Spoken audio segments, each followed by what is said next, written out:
اعوذ باللہ من الشیطان الرجیم بسم اللہ الرحمن الرحیم اللہم صلی علی محمد وآل محمد۔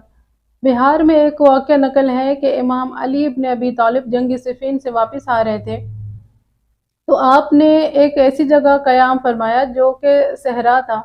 مالک اشتر آپ کی خدمت میں آتے ہیں اور عرض کرتے ہیں کہ مولا، آپ نے ایک صحرا میں قیام کیا ہے اور یہاں پہ تو پانی کا ایک بوند بھی میسر نہیں ہے، لہٰذا تمام لشکر بھی پیاسا ہے، اب کیا کیا جائے؟ تو مولا علی ابن ابی طالب نے فرمایا کہ مالک خداوند متعال ہمیں پانی سے محروم نہیں کرے گا، اور آج تو آپ لوگ ایسا پانی پیو گے کہ شاید زندگی میں کبھی آپ لوگوں نے ایسا ٹھنڈا اور اتنا میٹھا پانی نہ پیا ہو۔ پھر امام علی ابن ابی طالب نے ایک جگہ کی نشاندہی کرائی اور مالک کو حکم فرمایا کہ اپنے ساتھیوں کے ساتھ مل کے یہاں پہ ایک کنواں کھودو۔ مالک کہتا ہے کہ جب ہم نے زمین کی کھدائی شروع کی تو تھوڑی دیر گزرنے کے بعد ہمیں ایک پتھر نظر آیا۔ اس پتھر پہ ایک دائرہ بنا ہوا تھا جو کہ چاندی کی طرح چمک رہا تھا۔ ہم نے پتھر اٹھانا چاہا لیکن وہ پتھر ہم سے نہیں اٹھا۔ پھر ہم نے اس پتھر کو توڑنا چاہا، نہ تو وہ پتھر ہم اٹھا سکے اور نہ اس پتھر کو ہم توڑ سکے۔ بالآخر ہم آئے اپنے آقا امام علی ابن ابی طالب کی خدمت میں اور آ کے عرض کی کہ مولا، ہم سب نے تو مل کر بہت زیادہ کوشش کی، لیکن نہ وہ پتھر ہم سے ٹوٹ رہا ہے اور نہ وہ پتھر ہم سے اٹھ رہا ہے۔ اب آپ آئیں اور ہماری مدد کریں۔ مالک کہتا ہے کہ جب میرا مولا علی ابن ابی طالب آئے تو آپ نے دونوں ہاتھ خداوند متعال کی بارگاہ میں بلند کیے اور عرض کی کہ پروردگار میری مدد فرمائے۔ پھر آپ علیہ الصلوۃ والسلام نے وہ پتھر ایسے اٹھایا جیسے کوئی کنکری کسی نے اٹھائی ہو، اور اس کے بعد ہم نے اس کنویں سے پانی پیا اور اپنی مشکوں میں بھی پانی بھر لیا۔ پھر مولا نے حکم فرمایا کہ اب اس کے اوپر مٹی ڈال دو، اور ہم نے اس کے اوپر مٹی ڈال دی اور ہم وہاں سے رخصت ہوئے۔ مالک کہتا ہے کہ ابھی ہم نے تھوڑا سفر کیا تو مولا علی ابن ابی طالب نے حکم دیا، تم لوگوں میں سے کون ہے جو جائے اور اس جگہ کو تلاش کرے جہاں پہ ہم نے کنواں کھودا تھا؟ تو مالک کہتا ہے کہ ہم کچھ لوگ وہاں پہ آئے اور اس کنویں کو ڈھونڈنے لگے، لیکن وہ کنواں ہمیں نہیں ملا۔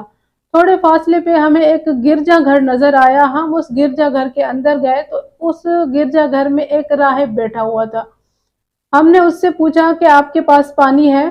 تو اس نے کہا کہ ہاں، میں پورے مہینے کا پانی مرکز سے منگواتا ہوں، اتنا میرے پاس پانی ہے۔ تو ہمارے ساتھیوں میں سے کسی نے ان سے کہا کہ کتنا نہ میٹھا پانی تھا اور کتنا نہ ٹھنڈا پانی تھا جو ہم نے آپ کے گرجا گھر کے قریب ایک کنویں سے پیا۔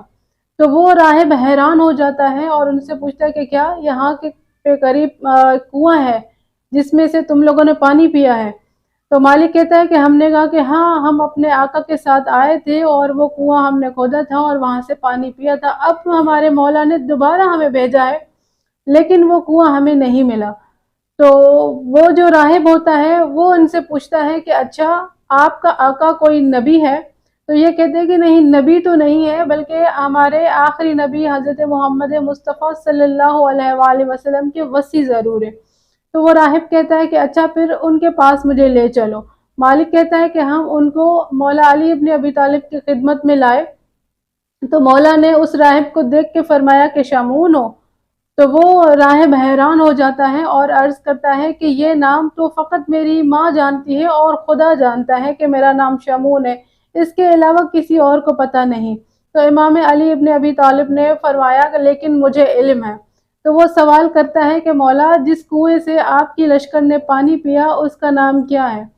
تو مولا علی ابن ابی طالب نے فرمایا کہ تورات میں اس کا نام راہومہ ہے، اور اس کنویں سے 300 نبیوں نے اور 300 نبیوں کے وصیوں نے پانی پیا ہے، اور میں آخری وصی ہوں جو اس کنویں سے آج میں نے پانی پیا ہے۔ تو وہ شامون کہتا ہے کہ مولا، بس مجھے یقین ہے کہ آپ ہی حضرت محمد مصطفیٰ صلی اللہ علیہ وآلہ وسلم کے وصی ہیں، اور میں دین اسلام پہ دین اسلام پہ ایمان لے آیا ہوں، اور آپ مجھے کلمہ پڑھائیے۔